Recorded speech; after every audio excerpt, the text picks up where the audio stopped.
The sun dipped below the horizon, painting the sky in shades of gold and orange, its reflection shining on the calm ocean waves. Nathan Thompson's yacht, a symbol of luxury and success, rocked gently with the water. On the upper deck, the party was in full swing. Business leaders, models, and old friends chatted, laughter and music filling the air. Champagne bottles popped open as the celebration continued. Nathan stood apart, leaning on the deck railing with a glass of champagne in hand. At 35, he was a man who had built a success not by chance, but through smart decisions. His business empire grew through aggressive deals, and tonight, he was celebrating another huge victory, a billion-dollar deal that made his name even bigger in the market. Bored, the voice came from Matthew Foster, his closest friend, and one of the few people who spoke to him honestly. Holding a whiskey glass, Matthew approached with a knowing smirk. "Bored? I just made the deal of the year," Nathan replied, though his voice lacked excitement. "Yeah, just another one for your list," Matthew said, leaning against the bar beside him. "But tell me, when was the last time you did something that actually made you feel alive? Something that wasn't just another plan?" Nathan frowned slightly, curious. "What do you mean? My work is my passion. I live for challenges." "These aren't real challenges," Matthew said, taking a sip of his whiskey. "You always play safe. You always know how things will turn out. When was the last time you took a real risk?" Nathan chuckled, but something about the question unsettled him. "And what do you suggest? That I gamble all my money in a casino?" "No," Matthew replied with a mischievous grin. "Something more exciting. I want to see you do something unexpected. Marry a woman who has nothing to do with your world for 6 months. No prenup, no money involved." Nathan laughed loudly, drawing attention from others. "Marriage? Are you serious? Are you scared?" Matthew challenged. Nathan stepped closer, meeting his friend's gaze. "I never walk away from a challenge." "Then it's a deal," Matthew said, raising his whiskey glass. "If you stay married for 6 months, I'll give you $50 million. But if you quit before the time is up, you lose." Nathan took a long sip of champagne. His mind told him to think it over, but his pride had already made the decision. He raised his glass and said, "Deal." The next morning, Nathan woke up with a pounding headache and flashes of the previous night in his mind. Lying in his king-sized bed, he stared at the ceiling, thinking about calling Matthew to cancel the bet. But his pride wouldn't let him, wouldn't allow it. As he headed downstairs for breakfast, he found Matthew already seated on the veranda, relaxed, with several folders spread across the table. The scent of fresh coffee and sea air filled the space. "I knew you wouldn't back out," Matthew said with a grin, sliding a folder toward Nathan. "I'm still trying to figure out how you talked me into this," Nathan replied, sitting down and grabbing a cup of coffee, hoping to shake off his hangover. "You're too competitive to say no," Matthew said, opening the folder. "Now, meet the perfect woman for this challenge, Isabella Brooks." Nathan flipped through the documents. The first photo showed a woman with a simple appearance, brown hair tied in a bun, and eyes filled with determination. She was nothing like the glamorous models and high society women he was used to. Isabella was different, and that intrigued him. "Who is she?" Nathan asked as he scanned the details. "Director of an NGO focused on education in underserved communities. Smart, independent, and most importantly, she doesn't care about your money. The NGO is struggling financially, so if you offer a good deal, she might just agree to meet." Nathan set the folder down and took a deep breath. "And what if she tells me to get lost?" Matthew laughed. "Then at least we'll have fun trying. But I have a feeling she won't say no. Money may not matter to her, but saving her project does." Across the city, Isabella Brooks sat in her small office, surrounded by paperwork and spreadsheets showing dwindling donations. She rested her head in her hands, staring at the latest financial report. The situation was dire. If she didn't secure funding soon, the NGO would shut down, and hundreds of children would lose access to education. When the phone rang, she almost ignored it but instinctively picked up. "Isabella Brooks. Good morning." "Good morning, Miss Brooks. This is Nathan Thompson's assistant," He would like to schedule a meeting with you to discuss a potential sponsorship proposal. Isabella frowned. She knew exactly who Nathan Thompson was. His name was all over the news. Ruthless business takeovers, power moves, everything she despised about corporate greed. Her first instinct was to decline, but then she hesitated. What if he really could help save the NGO? When would this meeting be? She asked, keeping her tone professional. Tomorrow at 10 a.m. at Thompson Holdings headquarters. Isabella hung up and sat still for a moment, staring into the empty space in front of her. Something told her that agreeing to this meeting could change her life completely, for better or worse. The next morning, the elegant cafe chosen by Nathan Thompson was filled with the rich aroma of freshly brewed coffee and quiet conversations. It was the kind of place where million-dollar deals were made over a single espresso. For Nathan, it was the perfect setting to handle business quickly and efficiently. Seated at a corner table, he adjusted his wristwatch and checked his phone for the third time. Isabella Brooks was 5 minutes late. That was unusual for him. He was rarely kept waiting. When he finally saw her walk in, he straightened up, observing her as she crossed the room with a confident, no-nonsense stride. Isabella wore a simple white blouse paired with a dark blue blazer that highlighted her brown eyes. Her hair was neatly tied back in a bun, practical and without extravagance. She wasn't the kind of woman who would turn heads at high society events, but there was something about her, a quiet strength that kept his gaze locked on her. She approached his table. "Sorry I'm late," she said as she sat down without waiting for an invitation. The traffic was worse than usual. Nathan gave a slight smile. "No problem." A waiter approached, and Isabella ordered a black coffee, no sugar. Direct and to the point, Nathan noted. Unlike the women he was used to, Isabella seemed uninterested in impressing anyone. She didn't waste time. "Why would a man like you be interested in my NGO?" Nathan leaned forward slightly, resting his elbows on the table. "I'm always looking for good opportunities. Supporting social projects isn't new to me." Isabella raised an eyebrow. "That's not what the newspapers say. Most of the time, you support your own interests, which usually involve destroying anyone in your way."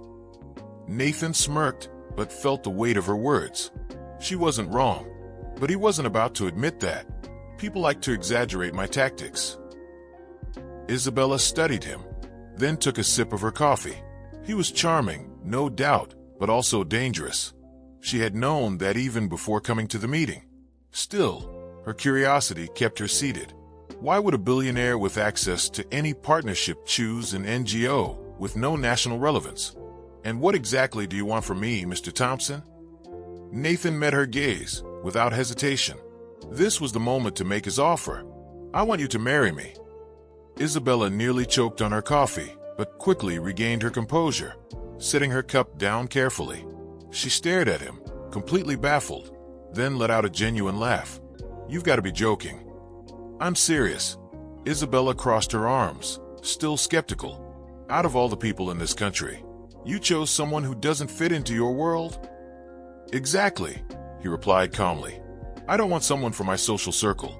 I want someone different, someone real." She laughed again, but this time, her expression was more thoughtful. "You don't even know me.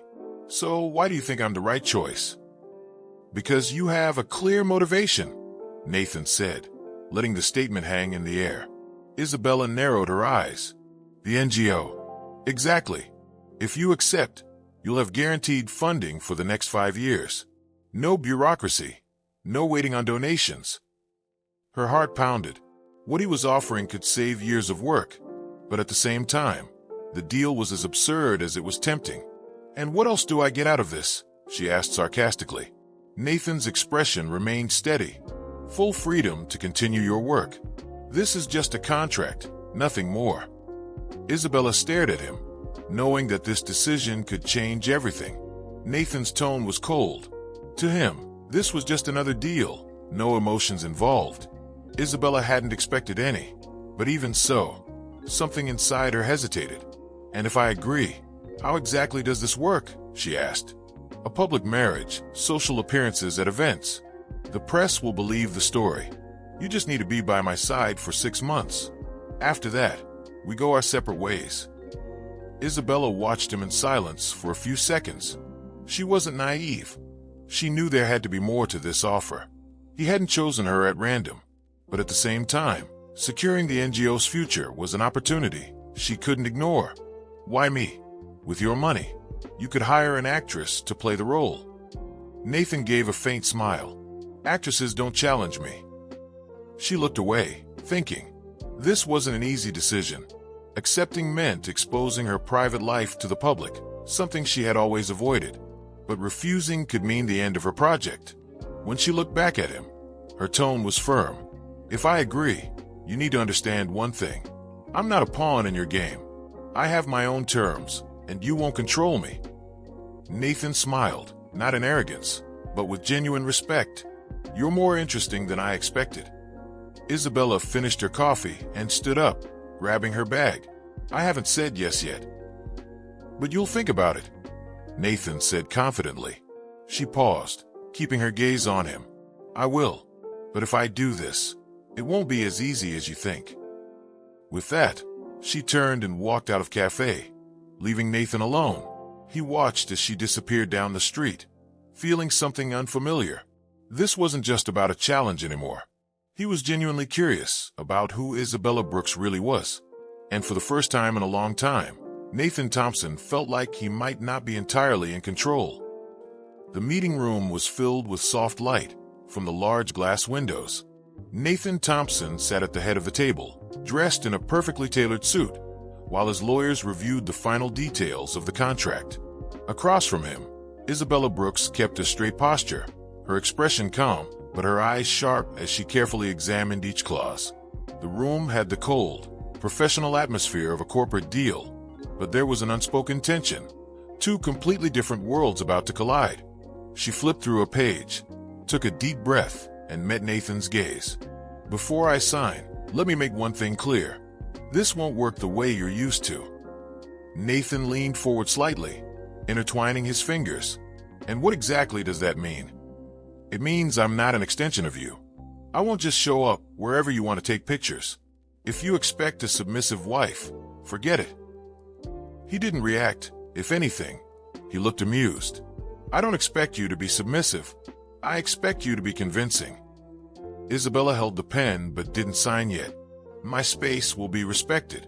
I will continue running the NGO without interference, and the funding will be provided as agreed. Nathan nodded. It's all there, exactly as you requested. She finally signed, her signature firm and deliberate. When she finished, Nathan took the pen and signed as well, sealing the agreement that would change both of their lives. He looked at her and smirked. Looks like we're husband and wife now, at least on paper. Isabella closed the folder and met his gaze. At least on paper. A few days later, the wedding took place in a private setting with only the required witnesses. There were no photographers, no extravagant decorations.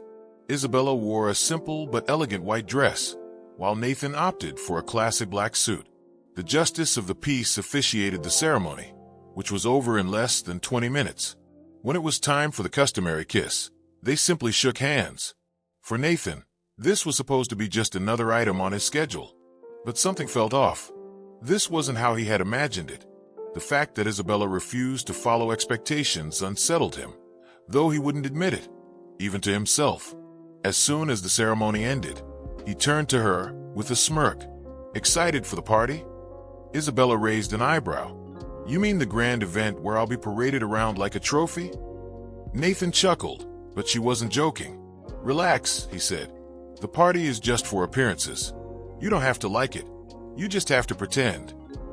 She gave a small, sarcastic smile. Ah yes, pretending. You seem to be an expert at that. That night, the welcome reception was held in the ballroom of a luxurious hotel. Chandeliers sparkled above, waiters carried trays of champagne, and the business elite gathered, eager to see Nathan Thompson's new wife. Isabella walked in with Nathan, her arm linked with his. She kept her composure as cameras flashed, capturing their every move. She wore a navy blue gown that accentuated her natural elegance. Though she wasn't there to impress anyone, Nathan moved through the crowd with ease, greeting familiar faces and introducing his wife to influential people. Isabel played along for a while, smiling politely, answering shallow questions, and accepting glasses of champagne handed to her. But her patience was wearing thin. The final straw came when Nathan introduced her to one of the company's top investors, a smug man who scanned her from head to toe like she was a product on display. "So this is your new acquisition," he said with an arrogant smirk. Nathan chuckled, thinking it was all part of the social game. "She's a valuable investment," he replied. Isabel froze for a moment, processing his words. Her face warmed with anger, but she refused to let it show. Instead, she calmly pulled her arm away from Nathan, turned to the investor, and gave him a sharp smile. "I'm not an acquisition, sir. I'm a contract with very clear terms. And unlike an investment, I have a mind of my own."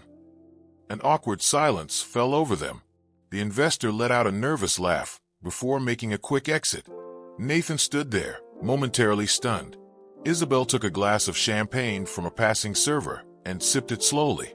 "Do I need to teach you how to behave at public events?" Nathan leaned in and whispered, "Do I need to teach you not to treat me like property?" She shot back, meeting his eyes without hesitation. For the first time in a long while, Nathan felt off balance. He was used to controlling situations, but Isabel wasn't following the script. A twinge of discomfort settled in his chest. She finished her drink in one gulp, set the empty glass on a nearby table, and said, "If you want me to keep pretending to be your wife, you'd better start respecting me. I won't be the decoration of your success." Nathan watched as she walked away, her head held high, seemingly unaffected by the curious glances around them. A mix of frustration and admiration built inside him with each step she took. She was different from any woman he had ever controlled. She didn't need him, and that realization unsettled him. The rest of the night passed in a blur of conversations and formalities, but Nathan found himself distracted. While everyone else saw the perfect couple, he couldn't stop thinking about Isabel. She was a puzzle he hadn't solved, and for once, a marriage felt more complicated than any business deal he had ever closed. When the party ended, they left the ballroom together. The silence between them was thick. In the car, Isabel gazed out of the window while Nathan studied her reflection in the glass. "You don't make things easy, do you?" he finally said. She smiled faintly but didn't turn to face him. Making things easy wasn't part of the deal. Nathan leaned his head back against the seat and exhaled. For the first time, he wasn't sure if he was ready for what lay ahead. The next morning, the only sound breaking the silence was the soft hum of the coffee maker. The rich aroma filled the luxurious penthouse, but the atmosphere remained tense. Nathan sat at the marble table, scrolling through financial reports on his tablet while sipping his black coffee. Across from him, Isabel focused on reviewing a donation report for the NGO she worked with. Neither spoke. The silence wasn't peaceful. It was a quiet battle. Since the start of their arranged marriage, their daily interactions had become a constant push and pull. Every conversation felt like a standoff, yet neither of them ever backed down. "Are you going out again today?" Nathan finally asked, not looking up. "Yes, I have an important meeting at the NGO."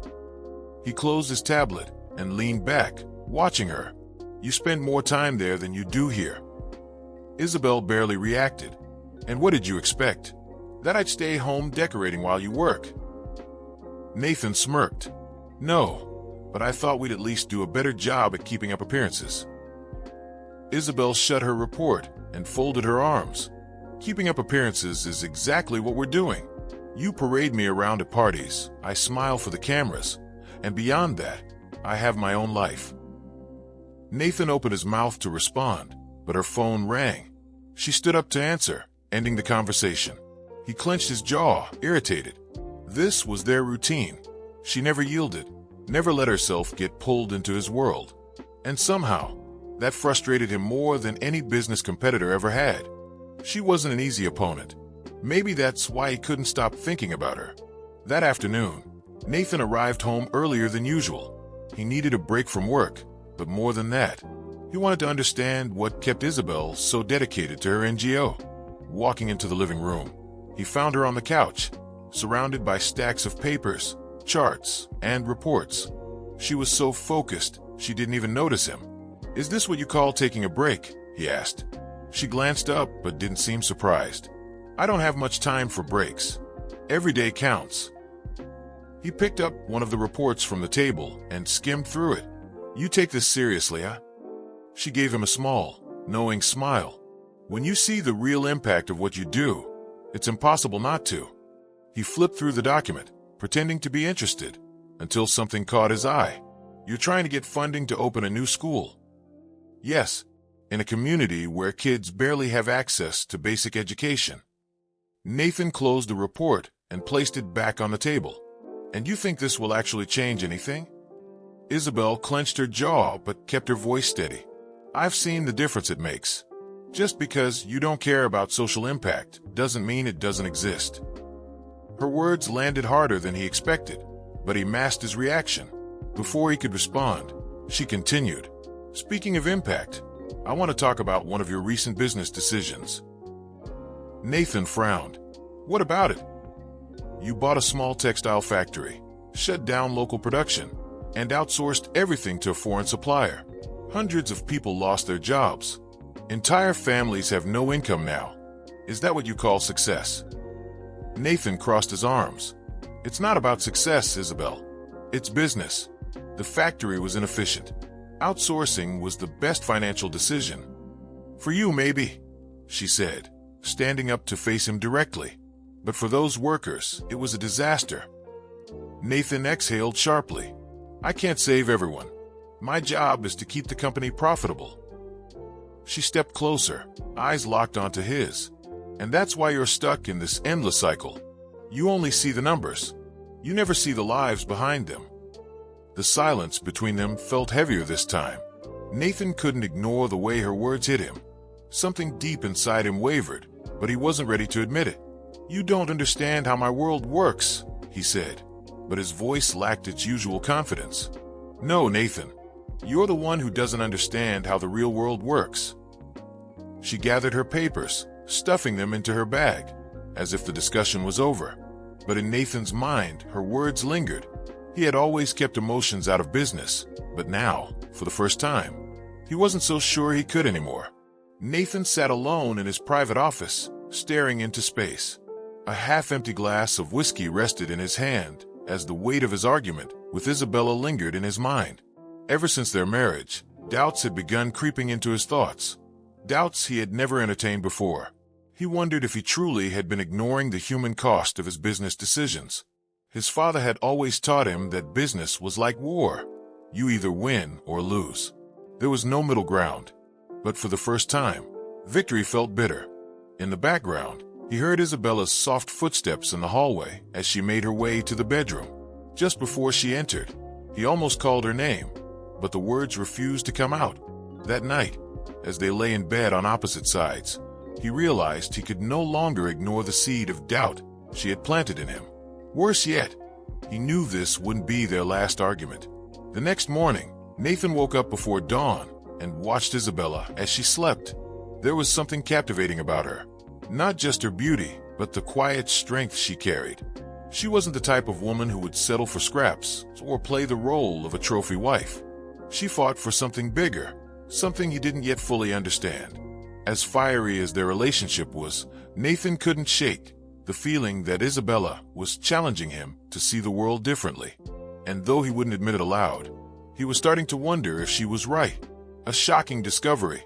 Dark clouds loomed outside as Isabella arrived at the small NGO office earlier than usual. A restless energy had kept her awake the night before, a gnawing sense that something was off. On her desk, a pile of old financial reports and donation records awaited her review. She hoped to find a potential donor willing to help expand an education project. But as she flipped through the documents, her breath caught. Thompson Holdings. The name jumped out at her like a ghost from her past. Her eyes locked onto the page, heart pounding. It was listed as one of the companies responsible for acquiring Brooks Textiles, her father's former business. A shiver ran through her. She had always known Nathan was a ruthless businessman, but she had never linked him to her personal history. She frantically pulled more documents, searching for confirmation. And there it was. Nathan had acquired her father's company, leading to its bankruptcy. That financial collapse had sent Charles Brooks into a downward spiral, a decline that ultimately led to his death. The memories crashed over her like a wave. Her father's exhausted face, his forced smiles as he tried to hide the shame of losing everything he had built. Her throat tightened, but she refused to cry. She closed the files, stood up, and left the office without saying a word. She needed time to think, time to decide what to do with this devastating truth. An unspoken truth. Nathan sat on the living room sofa, his shirt unbuttoned, a glass of water in his hand. When Isabella walked through the door of their penthouse, he looked up. "Rough day?" he asked, sensing something was off. She hesitated but kept her emotions locked away. "Just like any other," she replied coolly. He stood up, watching her carefully. "I'm thinking about stopping by the NGO tomorrow. I promised one of the teachers I'd check out the reading project with the kids." Isabella's eyes narrowed. Since when did Nathan Thompson take an interest in social causes? But instead of rejecting his idea, she saw an opportunity. "Great," she said. "It might be good for you to see what it's like to build something with people in mind, not just numbers." Nathan smiled, but her words stung. Still, he let it go. There was something about Isabella that disarmed him in ways he couldn't explain. A visit that changed everything. The next morning, Nathan arrived at the NGO in dark jeans and a casual shirt, a far cry from his usual tailored suits. As he entered, a middle-aged teacher greeted him warmly. Children sat at small tables, flipping through colorful books, their laughter filling the room. At first, Nathan treated the visit like a strategy move, a way to show Isabella he was willing to play along. But as the minutes passed, something shifted. A 6-year-old girl walked up to him, holding a drawing of a smiling sun. "This is for you," she said, beaming. Nathan took the drawing, feeling something stir inside him. It wasn't nostalgia. It was something deeper, a connection he couldn't quite name.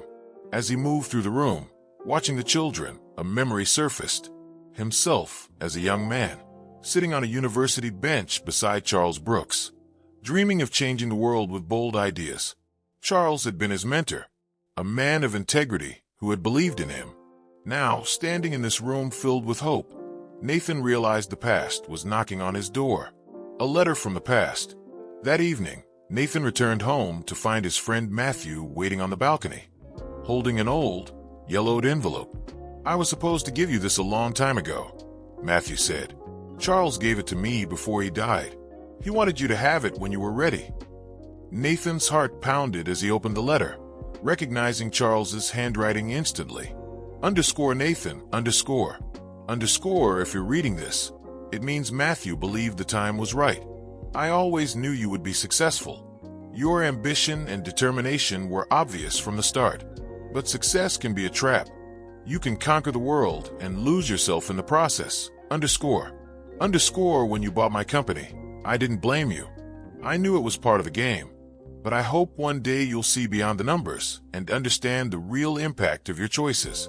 Not to fix the past, that's done, but to make sure the future you build doesn't destroy others. _. With affection. Charles Brooks. Nathan clenched the letter, Charles's words cutting deep. He had been forgiven before he even realized the damage he had caused. But Isabella wouldn't be so forgiving. And the worst part? She didn't know the whole truth yet. The betrayal. Just then, Isabella, who had just arrived home, overheard a conversation that made her blood run cold. Matthew's voice was low. "And the bet? Are you still thinking about it?" Nathan sighed. "It was the stupidest thing I've ever done. In the beginning, I thought it was just another game. But it's not a game anymore. I actually care about her." Isabella's breath hitched. A bet. A game. Everything crashed into place. The marriage. His kindness. His love. It had all been a lie. Stumbling backward, she let out a bitter laugh. "You were using me this whole time." Nathan jumped to his feet. "Isabella, please, let me explain." "Explain what?" "That I was just another challenge for you to win." She turned and walked out the door, without looking back. Nathan stood frozen, his world unraveling. For the first time, he didn't know what to do. And worse yet, he didn't know if he would ever get her back. The media was buzzing with reports about Thompson Holdings' declining stock prices. Many speculated that Nathan might soon be removed as CEO. He knew every decision he had made was now being scrutinized and used against him, but he had no regrets. That night, alone in his penthouse, he gazed out at the horizon, lost in thought. His phone vibrated beside him. Without checking the caller ID, he picked it up. "Nathan," the chairman of the board said firmly, "an emergency meeting has been scheduled to decide your future at the company." Nathan remained silent for a moment. He had known this day would come, but hearing it spoken out loud made it feel more real. "I'll be there," he finally replied before ending the call. Setting his phone down, he felt something different this time. Losing his position as CEO used to be his worst nightmare, an unthinkable defeat. But now, it was just a consequence. He had found a new purpose, and no matter what the board decided, he was committed to the path he had chosen. The next morning, Isabella learned about the meeting through the press. For the first time since discovering the bet, she felt a wave of concern. Nathan was on the verge of losing everything, yet he seemed determined to move forward. She wasn't sure if that was bravery or sheer stubbornness, but there was something real about the change in him that she couldn't ignore. As she reflected, she recalled her father's words from years ago. "People make mistakes, but the real test is whether they're willing to correct them." She wasn't ready to fully trust Nathan yet, but she also couldn't deny that he was trying. Maybe she needed to be there to see how this story would end. For the first time, she wondered if Nathan was truly changing for the better, not just for her, but for himself. Inside the Thompson Holdings boardroom, tension filled the air. The white overhead lights reflected off the glass walls, creating a cold, sterile atmosphere.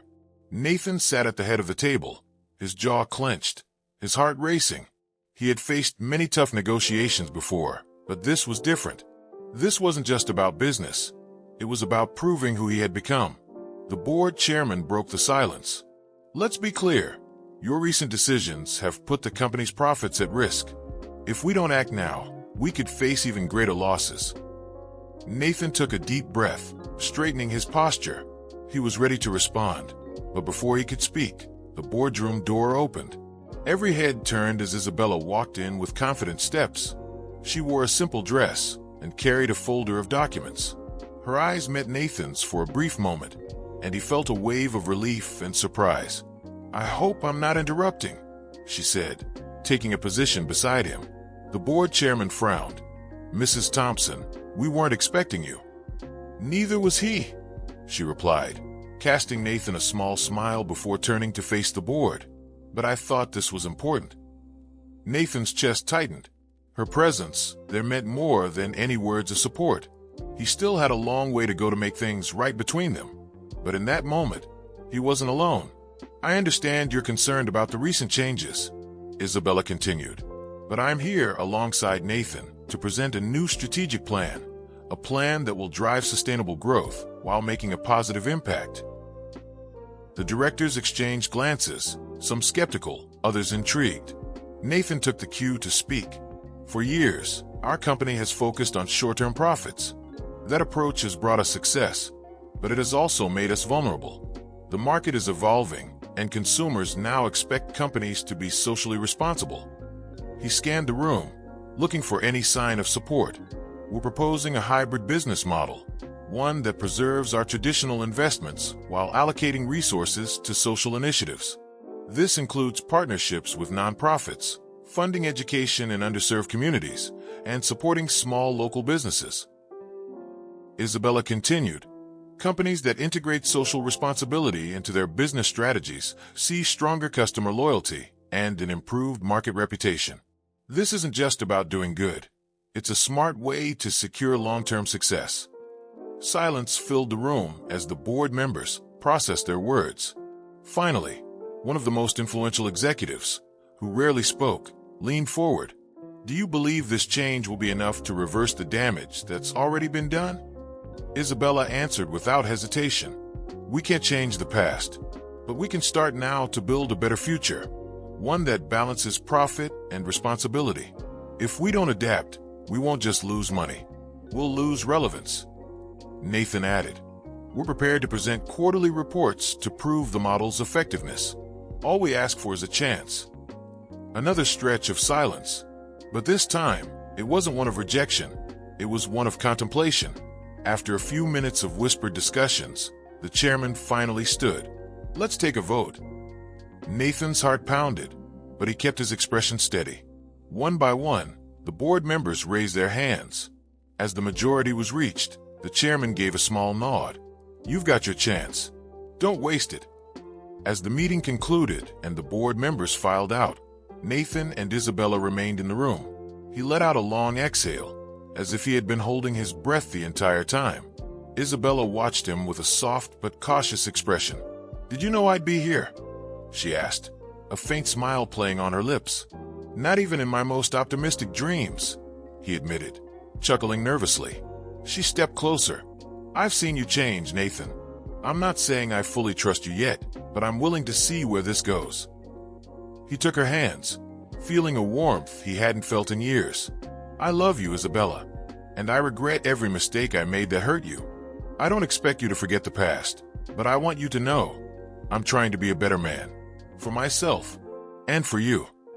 She searched his eyes for a long moment before speaking, her voice gentle yet firm. "I believe you can be better, but I'm not going to let you take it easy. You'll continue to be challenged." Nathan smiled, pulling her into a hug. "I wouldn't expect anything less." Months later, Thompson Holdings was making a comeback. Stock prices were rising again, and the company was being recognized as a model for corporate reinvention. But for Nathan, the true success was the creation of the Charles Brooks Foundation, a project he and Isabella had built together. The foundation focused on education, offering scholarships, vocational training, and support for small businesses in underserved communities. It was the perfect tribute to Charles's legacy, something Isabella had never imagined could become a reality. At a press conference announcing the foundation, Nathan and Isabella stood before the cameras, holding hands. When the Q&A session ended, Nathan leaned over and whispered in her ear, "Do you think he'd be proud?" Isabella squeezed his hand. "I know he would." Later that evening, as they organized documents at home, Isabella took Nathan's hand and placed it over her belly. He froze for a moment before realizing what she meant. "You're—" he started, but couldn't finish, emotion taking over. She smiled. "Yes, we're going to have a baby." Nathan pulled her into a tight embrace, overwhelmed with joy, relief, and hope. For the first time in years, he wasn't just chasing success. He was building a future. And with Isabella by his side, he knew that future would be more meaningful than anything he had ever imagined.